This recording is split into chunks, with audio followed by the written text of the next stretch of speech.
એક તરફ ડીસામાં પાર્ટી પ્લોટના ખાનગી ગરબા ધૂમ મચાવી રહ્યા છે, ત્યારે ડીસા શહેરના હાઈવે વિસ્તારમાં આવેલી અમૃતનગર સોસાયટી ખાતે પણ નવરાત્રિના તહેવારની દર વર્ષની જેમ આ વર્ષે પણ શાનદાર ઉજવણી કરવામાં આવી રહી છે।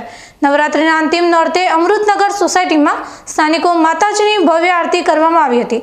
ત્યારબાદ સ્થાનિક મહિલાઓ પરંપરાગત પોશાકોમાં સજ્જ થઈને માતાજીના ગરબા રમી હતી। અમૃતનગર ખાતે દર વર્ષે નવરાત્રિના તહેવાર પ્રસંગે નવરાત્રિના તહેવારની ભવ્ય ઉજવણી કરવામાં આવે છે અને વિશાળ સંખ્યામાં સ્થાનિકો પણ આ ઉજવણીમાં ભાગીદાર બને છે।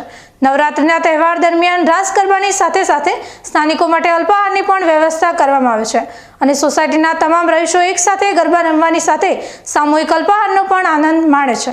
નવરાત્રિના અંતિમ નોરતે પણ પરંપરાગત ગરબાના તાલે અમૃતનગરમાં અદ્ભુત માહોલ સર્જાયો હતો।